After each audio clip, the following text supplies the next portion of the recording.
সুপ্রিয় শিক্ষার্থী, আশা করি তোমরা অনেক অনেক ভালো আছো। আমি অমিত সাহা, প্রভাষক, গণিত বিভাগ, মাইলস্টোন কলেজ। আজ আমরা 10H এই চ্যাপ্টারটি নিয়ে আলোচনা করব। আজকে আমাদের আলোচ্য বিষয় কিছু গাণিতিক সমস্যা সমাধান। এই অধ্যায়টি তোমাদের জন্য খুবই গুরুত্বপূর্ণ। তোমরা সকলে এই অধ্যায়ের যে অঙ্কগুলো আমরা করছি বা যতগুলো অঙ্ক আছে এগুলো বোঝার মাধ্যমে সমাধান করার চেষ্টা করবে। তাহলে দেখে নেওয়া যাক আজকের সমস্যা দুইটি। সুপ্রিয় শিক্ষার্থীরা, আজকে আমরা প্রথম যে সমস্যাটি সমাধান করব তা হচ্ছে আমাদের উদাহরণ 7 নাম্বার। এখানে আমাদের যে সমস্যাটি দেওয়া আছে এটা হচ্ছে y square equal two 4ax একটা পরাবৃত্ত এবং x square equal two 4ay দুইটা পরাবৃত্ত। তাহলে বলেছে x square equal two 4x এবং x square equal two 4ay পরাবৃত্ত দুটি দ্বারা আবদ্ধ ক্ষেত্রের ক্ষেত্রফল নির্ণয় করো।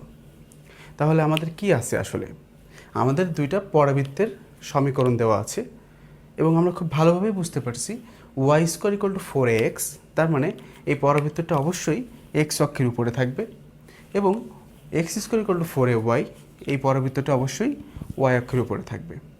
তাহলে এই দুইটা পরাবৃত্ত এর দুটি দ্বারা যে আবদ্ধ ক্ষেত্রের ক্ষেত্রফল আমরা পাবো সেটির ক্ষেত্রফল আমাদের নির্ণয় করতে হবে। তো এই সমস্যার সমাধানের জন্য আমরা ম্যাথটি কীভাবে করতে পারি? তাহলে সমাধানটা হবে এরকম।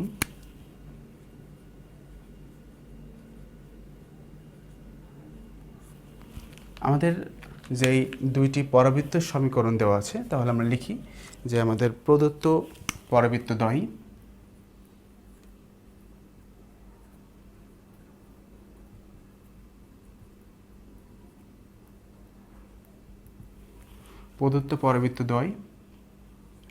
y square equal two 4ax এবং x square equal two 4ay, এটাকে আমরা 1 নম্বর এবং এটাকে আমরা 2 নম্বর সমীকরণ দিয়ে দিলাম। তো এই দুইটা সমীকরণ থেকে আমাদের আসলে প্রথম যে কাজটি করণীয় সেটা হচ্ছে এদের ছেদ বিন্দুটা নির্ণয় করা।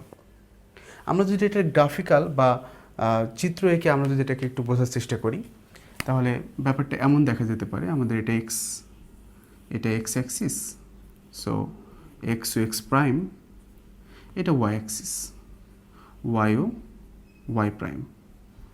ওকে, এখানে আমাদের যেই সমীকরণটি আছে y square equal two 4ax, এটির চিত্র অনেকটা এরকম, y square equal two 4ax। তাহলে এটাকে আমরা দিলাম 1 নম্বর সমীকরণ। অ্যান্ড এখানে দেওয়া আছে x square equal two 4ay। এটির যদি আমরা একটা ফিগার আঁকার চেষ্টা করি সেটা এরকম একটা ফিগার দাঁড়াবে। তাহলে এটা হচ্ছে আমাদের 2 নম্বর সমীকরণ। তাহলে দেখো আমাদের এই যে দুইটা পরাবৃত্ত আমরা পেলাম, এদের আসলে দুইটা পরাবৃত্ত কী করেছে, একটা নির্দিষ্ট পার্টকে ছেদ করেছে। সেই ছেদবিন্দু দ্বয় আমাদের প্রথমে লাগবে, পরে এই ছেদবিন্দু দ্বয়েরকে আমরা কাজে লাগিয়ে আমরা এতটুকু জায়গার ক্ষেত্রফল নির্ণয় করব। তাহলে আসলে আমরা কি করতে চাচ্ছি? দেখো আমাদের ফার্স্ট টার্গেট হচ্ছে এই পয়েন্টটা এবং এই পয়েন্টটা, বা এই দুইটা বিন্দু আগে আমাদের বের করে নেওয়া বা ছেদবিন্দুটা বের করে নেওয়া। এরপরে এই যে অংশটা আমাদের রয়েছে এই অংশটার ক্ষেত্রফল বের করা। তো এই কাজটা করার জন্য আমরা কি করব? তো প্রথমে আমরা লিখতে পারি যে এই দুটির ছেদবিন্দু আসলে আমরা কীভাবে ফাইন্ড আউট করতে পারি। এই দুটির ছেদবিন্দু বের করার জন্য আমরা কি করব, একটাকে আরেকটার মধ্যে দিয়ে কি করব, যেমন দেখো এখানে আমরা প্রথমে যেটা পেয়েছি, এখানে x square equal two 4ay। আচ্ছা, 2 নম্বর সমীকরণ থেকে আমি যদি একটা লাইন লিখি যে 2 নং সমীকরণ থেকে আমরা লিখতে পারি x square equal two 4ay। এর মানে হচ্ছে y এর যে ভ্যালুটা সেটা হলো x স্কোয়ার ওভার 4a। তাহলে দেখো আমরা y এর একটা ভ্যালু কিন্তু বের করলাম। তাহলে এই y এর ভ্যালুটা আমি যদি 1 মধ্যে বসিয়ে দিই তাহলে কিন্তু আমরা ছেদবিন্দু পাবো। তাহলে দেখো আমরা কি লিখতে পারি, আমরা লিখতে পারি 1 নং হতে পাই বা y এর মান 1 নংয়ে বসিয়ে পাই কি পাচ্ছি আমরা, ওয়াইয়ের ভ্যালুটা হচ্ছে x square divided by 4a, square দিলে হোল স্কোয়ার হয়ে গেল ইকুয়াল টু 4ax। আচ্ছা, তাহলে এখান থেকে আমরা লিখতে পারি x two the power 4 over 16a square equal two 4ax। আচ্ছা, এই জায়গাটা আমরা যদি একটু ক্যালকুলেশন করি তাহলে কি পাই, আমরা এটাকে একটু ছোটো করে দিচ্ছি। আচ্ছা, তাহলে এখান থেকে আমরা যদি ক্যালকুলেশন করি বা ক্রস মাল্টিপ্লিকেশন করার চেষ্টা করি, আর গুণন যেটাকে বলে, তাহলে এখান থেকে লেখা যেতে পারে x two the power 4 minus বা 64a কিউব এক্স। তাহলে দেখো এখান থেকে আমরা যদি এটাকে আমাদের বাম সাইডে নিয়ে আসি, বাম পক্ষে নিয়ে আসলে হবে 64a cube x equal to 0। তাহলে তুমি এক্স কমন নিলে যেটা পাবে সেটা হলো x cube minus 64a cube equal to 0। তাহলে এখান থেকে আমরা পাচ্ছি এক্সের যেই মানটা সেটা হচ্ছে 0 বা 0, এবং আরেকটা ভ্যালু পাচ্ছি এক্স কিউব মাইনাস 64a কিউবের ভ্যালুটা হচ্ছে 0। আচ্ছা, যদি এটা 0 পাই তো এখান থেকে আমরা ক্যালকুলেশনের মাধ্যমে এখানে এক্সের ভ্যালুটা পাবো কত, এক্সের ভ্যালুটা হবে 64a কিউব, তার মানে cube root of 64a cube, যার ভ্যালুটা দাঁড়াবে হচ্ছে 4a। তাহলে দেখো আমরা পাচ্ছি হচ্ছে এক্স এর ভ্যালু 0 এবং ওয়াই এর ভ্যালু 4a। তাহলে আমরা এক্স এর আসলে ভ্যালু পাচ্ছি কি কি, আমরা দুইটা মান পাচ্ছি এক্স এর, একটা হচ্ছে 0, একটা হচ্ছে 4a। দেখো এখানে যে 0 এবং 4 এর দুইটা ভ্যালু আমরা এখানে পেয়েছি, এই দুইটা ভ্যালু যদি আমরা এটি ইকুয়েশন নাম্বার যদি এটাকে আমরা 3 দিই, তাহলে দেখো এখানে আমরা এই ভ্যালুগুলো বসিয়ে দিলে কি পাই, যখন এক্স এর ভ্যালু আমরা 0 বসাবো তখন কিন্তু আমরা ওয়াই থেকে 0 পাবো। তাহলে দেখো ওয়েন, মানে যখন আমরা এক্স এর ভ্যালু কত বসাচ্ছি 0, তার মানে যখন আমরা এক্স 0 বসাবো ওয়াই হবে হচ্ছে আমাদের 0, এবং যখন আমরা এক্স এর ভ্যালুটা 4a বসাবো তখন ওয়াই এর ভ্যালুটা হবে দেখো 4a whole square over 4a, তাহলে এটাও 4aই হবে। তাহলে নির্ণয় ছেদবিন্দুটা কীভাবে পাচ্ছি, সুতরাং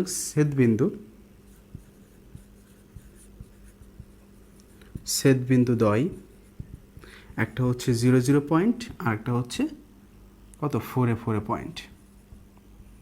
আসলে এই দুইটা আমরা এই ফিগারে বা চিত্রে কিভাবে আমরা এটাকে দেখাতে পারি, দেখো এই যে আমাদের বিন্দুটা, এই বিন্দুটাই কিন্তু আসলে 0 0 বিন্দু, এবং এই যে বিন্দুটা এটা হচ্ছে আমাদের 4 a বিন্দু। তাহলে দেখো এই বিন্দু দুইটার মধ্যবর্তী যে অংশটা আমরা পেয়েছি এইটুকুরই মূলত আমরা ক্ষেত্রফলটা বের করব, ঠিক আছে। তাহলে এই ক্ষেত্রফলটা বের করার জন্য এখন আমরা কিভাবে করে ম্যাথটা সলভ করতে পারি, আমরা তো জানি যে এখন আমরা ইন্টিগ্রেশনে যাব বা যোগজীকরণে যাব, তাহলে আমাদের লিমিটটা কিভাবে হবে, লিমিট কিন্তু হবে 0 থেকে 4a। ওকে, তাহলে আমরা একটু নামও দিয়ে দিতে পারি জায়গাটা, যে আমরা এতটুকুর এরিয়া আমরা ফাইন্ড আউট করব এখন একটা লিমিটের মধ্যে। আচ্ছা, তাহলে এখন আমরা ক্ষেত্রফলটা বের করি।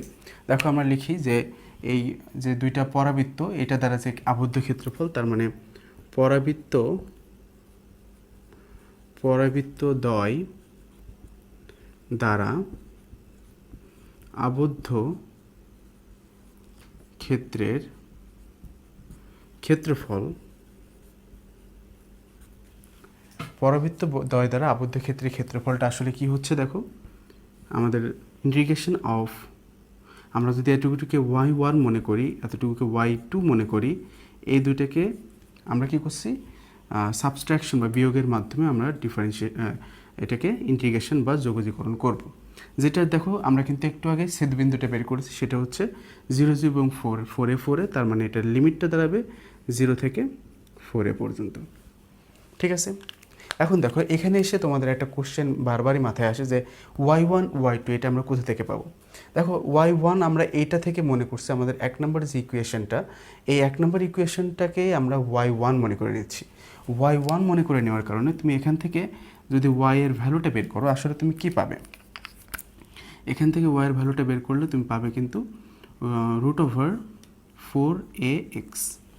তো এই √4ax-কে তুমি যদি আরেকটু ক্যালকুলেশন করো তাহলে পাবে হচ্ছে 2√a ইন্টু √x। তাহলে দেখো আমরা এখান থেকে পাচ্ছি কি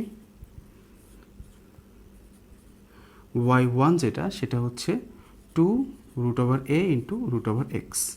আচ্ছা y2 আমরা যদি এটাকে বলে থাকি যে এটাই হচ্ছে আমাদের y2, তাহলে এই y এর ভ্যালুটা আমরা কীভাবে বের করতে পারি? দেখো এখান থেকে y এর ভ্যালুটা যদি আমরা বের করে ফেলি এইভাবে, যে আমাদের y এর ভ্যালুটা হবে x² ডিভাইডেড বাই 4a। বুঝতে পেরেছো? তাহলে এইটা ছিল আমাদের আসলে y1, এটা হচ্ছে আমাদের y2। এই কারণে আমরা দুইটাকে কী করলাম, জাস্ট বিয়োগের মাধ্যমে এই ছেদবিন্দুর পার্টটাকে আনার চেষ্টা করছি। আচ্ছা, তাহলে আমরা এটা পেলাম হচ্ছে x² divided by 4a into dx। তাহলে এই পর্যন্ত আমরা সবাই কি বুঝতে পারলাম কি না? আচ্ছা ঠিক আছে, তাহলে দেখো এখন আমাদের কাজটা খুবই সহজ হয়ে গেছে। আমরা শুধু এই জায়গাটুকুর কি করব, ইন্টিগ্রেশন বা সমাকলন করব। তো এইটুকু করার জন্য আমরা দুইটাকে ভেঙে দিতে পারি এইভাবে, যে 0 to 4a 2√a √x minus 0 to 4a x² divided by 4a into dx। আচ্ছা, তাহলে এখানে আমাদের একটা জিনিস বুঝে ফেলছি যে আমরা আমাদের কনস্ট্যান্ট পার্ট বা ধ্রুবক পার্ট এতটুকু, আবার এখানে ধ্রুবক পার্ট কত, 4a। তো ধ্রুবক পার্টগুলোকে আমরা কী করি, সবসময় আগে আনি। তাহলে আমরা ইন্টিগ্রেশনের প্রথমে যদি এই অংশটা নিয়ে আসি, তাহলে হলো √2√a 0 to 4a √x, এবং অবশ্যই আমাদের এখানে dx রাখতে হবে, dx মাইনাস, দেখো এখানে আমাদের ধ্রুবক পার্ট কতটুকু, 1/4a। ধ্রুবক অংশকে সবসময় ইন্টিগ্রেশনে আগে রাখো, তারপরে 0 থেকে 4a x² ইন্টু dx। আচ্ছা, এখন এই বিষয়টা এতটুকুকে আমরা যদি ক্যালকুলেশন করি তাহলে কিন্তু আমাদের আনসারটা খুব সহজে আমরা পেয়ে যাব। আচ্ছা দেখো, তাহলে আমরা এখান থেকে যদি একটু আমরা ক্যালকুলেশন করি তাহলে আলটিমেটলি আমরা কী পাই, এটাকে দেখো √x। তো √x থেকে আমাদের মাথায় একটা জিনিস আসে, সেটা হচ্ছে যখন আমরা ডিফারেন্সিয়েশন বা অন্তরীকরণ করি 1/2 √x আসে। তো আমরা ইন্টিগ্রেশনের ক্ষেত্রে কিন্তু ভুলে যাই যে কী করব, তো সে কারণে আমরা এটা করব √2 ইন্টিগ্রেশন অফ x⁻²। দেখো আমাদের x⁻n এর যে ফর্মুলাটা সেটা এসে গেল। তো এটা খুবই সহজে আমরা সমাধান করতে পারবো। আবার দেখো এখানে 1/4a x² dx। তো এটাকে আমরা খুব সহজেই জানি x⁻³ হবে, এখানে হচ্ছে 4a/0। যদি কারো কোনো সন্দেহ থেকে থাকে এটা কিভাবে x³ ডিভাইডেড বাই 3 থাকলো, তাদের জন্য দেখো আমাদের একটা ইন্টিগ্রেশনের ফর্মুলা আছে, সেটা হচ্ছে x⁻n dx। এটার ফর্মুলা হচ্ছে x⁻n + 1 ওভার n + 1। যদি এই মানে কনফিউশনটা থাকা আমাদের উচিত না, তারপরেও যদি থেকে থাকে, দেখো এখানে আমাদের x² ছিল, তার মানে 2 + 1 ডিভাইডেড বাই 2 + 1, তাহলে কিন্তু x⁻³ ডিভাইডেড বাই 3 হওয়ার কথা, এবং সেটাই কিন্তু এখানে হয়েছে। ওকে, আচ্ছা এবার দেখো এখানেও কিন্তু আমরা একই ফর্মুলাটা এখানে ব্যবহার করলে কি পাই, 2√a, এখানে পাবো x⁻½ + 1 ডিভাইডেড বাই ½ + 1। এটা অবশ্যই কত, 0 থেকে 4 এর মধ্যে থাকবে, minus 1/12a x⁻³ 4a and 0। আচ্ছা, এখন এখানে আমরা ক্যালকুলেশন করলে কি পাচ্ছি, দেখো 2√a, এই 3/2কে আমরা যদি এদিকে আনি তাহলে কি হচ্ছে, দেখো এটা কিন্তু 3/2 উল্টে যাবে, হবে কি তাহলে 2/3। আচ্ছা, আর এখানে থাকছে হচ্ছে x⁻³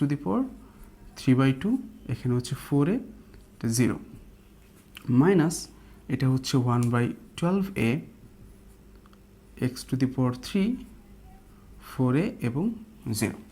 এই পর্যন্ত আমার কাছে মনে হয় তোমরা সবাই বুঝেছো, এখানে আমরা শুধু একটা ক্যালকুলেশনের মধ্যে আছি। আচ্ছা, তাহলে এটাকে আমরা যদি দেখো ক্যালকুলেশন করি, আমরা পাই 4√a/3। এখানে আমরা এটাকে ক্যালকুলেশন করলে পাবো 4a⁻³ মাইনাস 0। এখানেও আমরা পাচ্ছি 1/12a 4a³ মাইনাস 0। আচ্ছা, তাহলে আমাদের এটা আফটার ক্যালকুলেটিং পার্ট, দেখো এটা আমরা কিন্তু খুব লজিক্যাল একটা ব্যাপার, যে এখানে কি আছে 4a, তাকে তুমি রুট করো এবং তাকে কিউব করো। তো তুমি যদি 4কে রুট করো তাহলে পাবে 2, তাকে কিউব করলে পাবে হচ্ছে 8। সিমিলারলি দেখো এরকে রুট করছো, রুটের উপরে আবার কিউব করছো, তার মানে এর পাওয়ারটা কিন্তু আসলে 3/2 থেকে যাবে। আচ্ছা, মাইনাস 1/12 12a, আর এখানে আমরা পাচ্ছি 64a³। আচ্ছা, আমরা যদি একটু কাটাকাটি করে দেখি তাহলে দেখো কি পাই আমরা, 4 3 32 ডিভাইডেড বাই 3, এখানে a is root over a, তার মানে কি a to the power half, আর এখানে আছে হচ্ছে a টু দি পাওয়ার 3/2।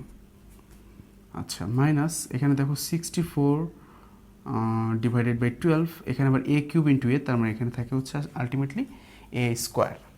আচ্ছা, আমরা যখন জানি বেস সেম তখন পাওয়ার কি হয় আসলে অ্যাড হয়, তাহলে যদি আমরা হাফ প্লাস 3/2কে অ্যাড করে দিই তাহলে দেখো হাফ প্লাস 3/2 মানে কত, 4 ডিভাইডেড বাই 2, তার মানে a²ই থাকে।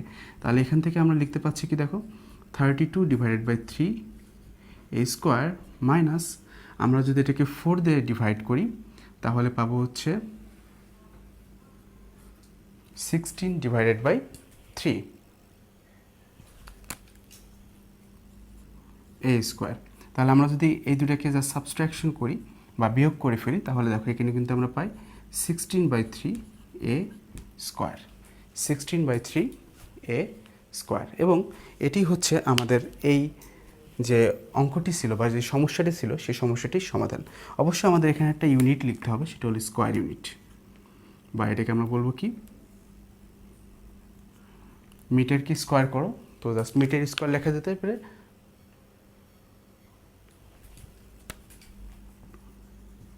বর্গ একক।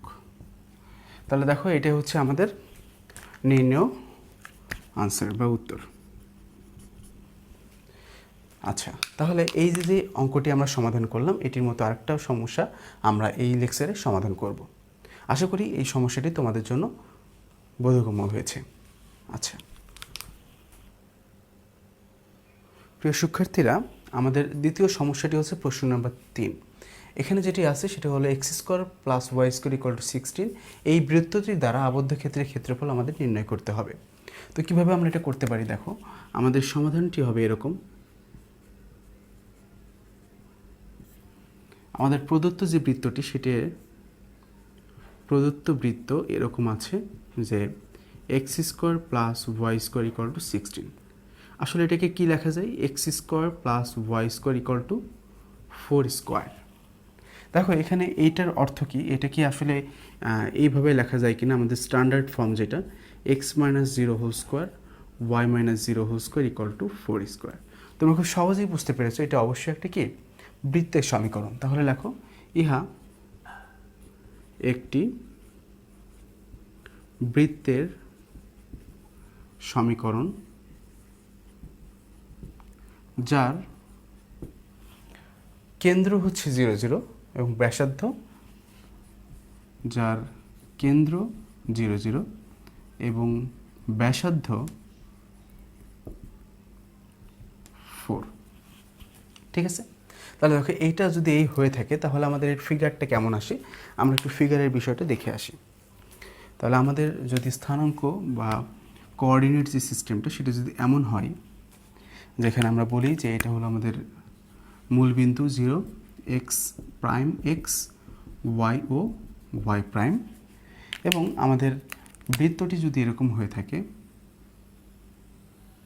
তাহলে অবশ্যই আমরা বুঝতে পারছি যে এখানে যে কেন্দ্রটি আমরা দেখতে পাচ্ছি এই কেন্দ্রটি হচ্ছে 0 0 এবং এই যে ব্যাসার্ধটা মানে এই পয়েন্টটা দাঁড়াবে, আসলে ব্যাসার্ধটা 4, এখানেও ব্যাসার্ধ 4, তার মানে আমাদের এই পয়েন্টটা দাঁড়াবে হচ্ছে কত 40 পয়েন্ট, আর এই যে পয়েন্টটি দাঁড়াবে সেটা কত দাঁড়াবে 0,4 পয়েন্ট বা বিন্দু।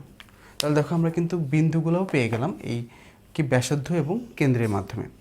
আসলে আমাদের বলেছে কি এই বৃত্তের আবদ্ধ ক্ষেত্রের ক্ষেত্রফলটা নির্ণয় করতে। তো দেখো আমরা আবদ্ধ ক্ষেত্রের ক্ষেত্রফলটা নির্ণয় করতে গিয়ে যদি আমরা এই দুইটা বিন্দু জেনে যাই তাহলে আমরা যদি এতটুকুর ক্ষেত্রফল বের করতে পারি, এবং আমরা খুব সহজেই বুঝতে পারছি দেখো এটা 4 মানে এটাও 4 এটাও 4 এটাও 4, অর্থাৎ আমাদের সমান 4 ভাগে কিন্তু এটা ভাগ হয়ে গেছে। তাহলে আমরা যদি এতটুকুর ক্ষেত্রফল বের করতে পারি তাহলে কিন্তু খুব সহজেই আমরা একে 4 দিয়ে বা এতটুকুকে 4 দিয়ে মাল্টিপ্লাই বা গুণ করেই আমরা টোটাল যেই বৃত্তটি আসবে তার ক্ষেত্রফলটা বের করতে পারবো। তো সেটা করার লক্ষ্যে আমরা এখন যে কাজটি করব এই সমীকরণ থেকে y এর ভ্যালুটি বের করে নিব। তাহলে লেখো এখান থেকে কি লেখা যায়, আবার x square plus y square equal to 16, যেখান থেকে আমরা আসলে ওয়াইয়ের ভ্যালুটাই বের করতে চাচ্ছি, সেটা হচ্ছে y square equal to 16 minus x square. তাহলে ওয়াইয়ের যে ভ্যালুটা দাঁড়াবে সেটা √16 মাইনাস এক্স স্কোয়ার। তো দেখো এখানে যে আমরা ওয়াইয়ের ভ্যালুটা পেলাম সেটা কত, 16 মাইনাস এক্স স্কোয়ার। তাহলে এই ওয়াইয়ের ভ্যালু পাওয়ার পরে আমরা এখান থেকে একটা কমেন্ট করতে পারি, সেটা হচ্ছে এখানে যে বৃত্তটি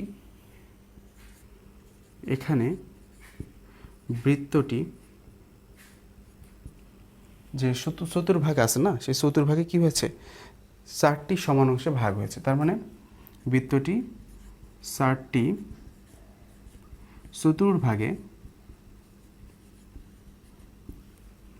সমান অংশে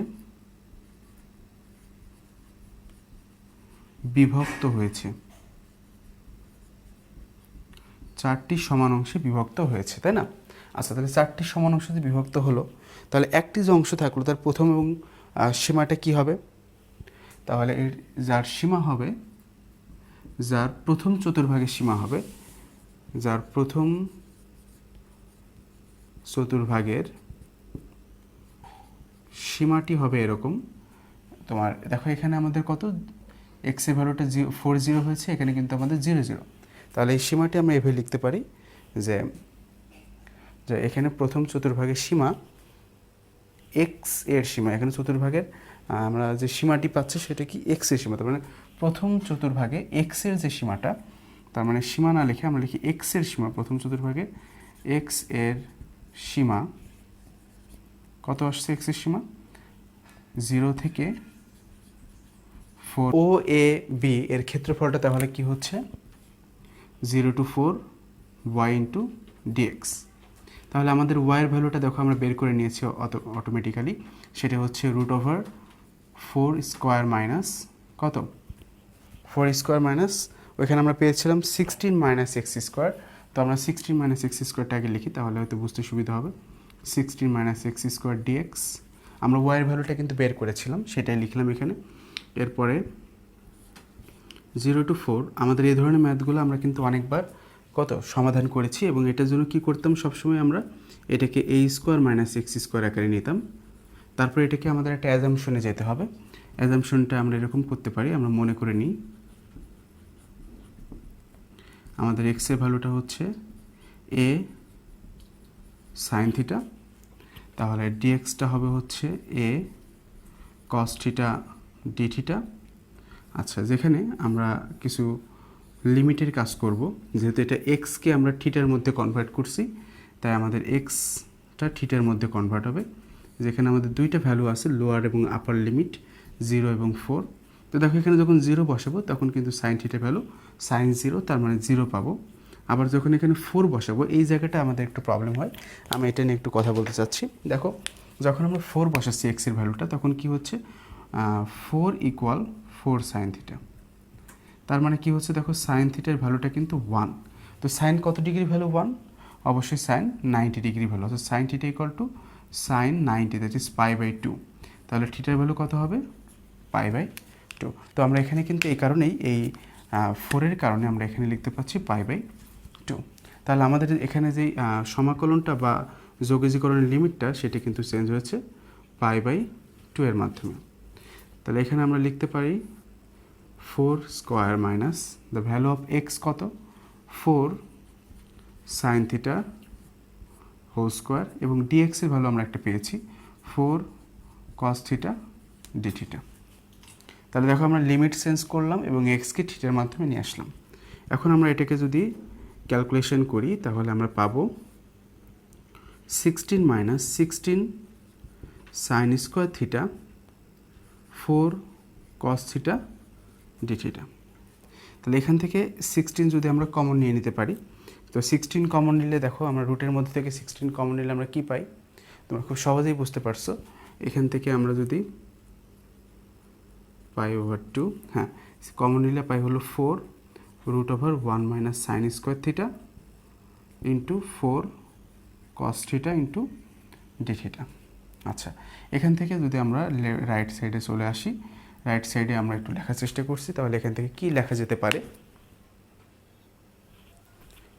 4টা আগে চলে আসলো যেহেতু এটা কনস্ট্যান্ট পার্ট, তাহলে 0 টু π/2, এখানে থাকছে তো 1 মাইনাস সাইন স্কোয়ার মানে কস থিটা, কারণ এখানে 1 মাইনাস সাইন স্কোয়ার অর্থ হচ্ছে কজ স্কোয়ার থিটা। তো কজ স্কোয়ার থিটাকে যখন তুমি রুট করছো, রুট স্কোয়ার উঠে যাচ্ছে, থাকে শুধু কস থিটা। তাহলে কস থিটা, এখানেও একটা কস থিটা আছে, দেখো এখানেও একটা 4, এখানেও একটা 4, সো 4 4 16টাকে আমরা আগে আনতে পারতাম। সো 4টাকে না এনে আমরা বরং 16, অর্থাৎ এই 4 দুইটা 4কে আমরা সামনে আনলাম। তাহলে এখানে আসছে হচ্ছে cos square theta d theta. আচ্ছা, আমরা একটা ফর্মুলা জানি যে 16/2 0 to π/2 into 2 cos square theta d theta. কী ফর্মুলা আমরা জানি? আমরা জানি 2 cos square theta equal to 1 plus cos two theta. Just সেটাই আমরা এখানে লিখে দেব। 2 কজ স্কোয়ার থিটা মানে 1 plus cos two theta into d theta. তারপরে এটাকে আমরা কি ভেঙে দিই, 2 ভাগে ভাগ করে দিই। তাহলে এটাকে লেখা যেতে পারে 8 থাকলো 0 to π/2 1 into d theta, that means d theta plus 8 0 to π/2 cos two theta d theta. তাহলে এখান থেকে আমরা পাচ্ছি 8 থিটা, যেখানে থিটার ভ্যালুটা দাঁড়াবে π/2 0, এবং প্লাস 8 এখান থেকে দাঁড়াবে হচ্ছে সাইন 2 থিটা ওভার 2 ইন্টু π/2 0। যেহেতু আমরা জানি sine 2 theta is a formula that is কি ইন্টিগ্রেশন অফ কস 2 থিটার ফর্মুলাটা হচ্ছে সাইন 2 থিটা বাই 2। এখানে যদি 2-র জায়গায় অন্য কিছু থাকতো তাহলে সেটাই হতো, ঠিক আছে। আচ্ছা, এখন দেখো এখান থেকে আমরা লিখতে পারি 8 π/2 মাইনাস 0 প্লাস 8/2 সাইন, দেখো 2 ইন্টু π/2, তাহলে 2 ইন্টু π/2 হলে 2 কেটে গেল, তাহলে কি থাকে সাইন পাই মাইনাস সাইন 0। তাহলে দেখো সাইন পাই বা সাইন 0 তুমি যাই বসাও না কেন, তুমি কিন্তু অলওয়েজ কী পাবে? 0 পাবে। তাহলে দেখো এখানে আমরা পাচ্ছি ফাইনালি 8 ইন্টু π/2, তার মানে কত হলো 4 পাই। আর এখানে এই ভ্যালুটা তো পুরোপুরি 0, কারণ সাইন পাইও 0, আবার কি সাইন 0 0, তাহলে প্লাস 0। তাহলে আমরা কি পাচ্ছি ফাইনালি? দেখো সাইন পাই 4 পাই প্লাস, তাহলে 4 পাই প্লাস 0, দেখো আমরা ফাইনালি আমরা এটা কত পেলাম? 4 পাই। তাহলে এটা আসলে 4 পাইটা ছিল কি আমাদের যেই বৃত্তটা আমরা পেয়েছিলাম সেই বৃত্তের কি একটা অংশ। তো আমরা বলছিলাম না সমান 4 ভাগে ভাগ হবে, তাহলে সম্পূর্ণ বৃত্তের ক্ষেত্রফল আমরা কীভাবে পাবো বলো? সম্পূর্ণ বৃত্তের ক্ষেত্রফলের জন্য, সুতরাং বৃত্তের ক্ষেত্রফলটা হবে, সুতরাং বৃত্তের ক্ষেত্রফল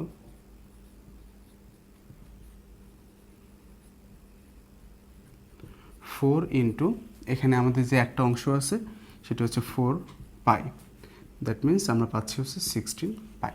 তাহলে এটাই হচ্ছে কি আমাদের রিকোয়ার্ড আনসার। সুপ্রিয় শিক্ষার্থীরা, আমার মনে হয় তোমরা আমাদের যে আজকের লেকচারটি সেটা বুঝতে পেরেছো। আশা করি তোমরা বাসায় এই ম্যাথগুলো বা অঙ্কগুলো সমস্যাগুলো ভালোভাবে প্র্যাকটিস করবে, কারণ প্র্যাকটিসের মাধ্যমেই কিন্তু আমরা এই ধরনের অঙ্কগুলোকে খুব সহজেই আয়ত্ত করতে পারি। এবং আমি বিশ্বাস করি যেহেতু আমরা অনেক দিন থেকেই এই ইন্টিগ্রেশন বা সমাকলনের অঙ্কগুলো করে আসছি, এই প্রবলেম সলিউশনটা তোমাদের জন্য খুব একটা প্রবলেমেটিক ইস্যু হবে না। বরঞ্চ তোমরা যদি একবার বুঝে ফেলো যে আসলে এটার অ্যাপ্লিকেশনটা বা প্রয়োগটা কোথায়, তাহলে আরও বেশি তোমাদের কাছে বিষয়টি প্রাণবন্ত লাগবে। তাহলে আজকে এই পর্যন্তই, ধন্যবাদ।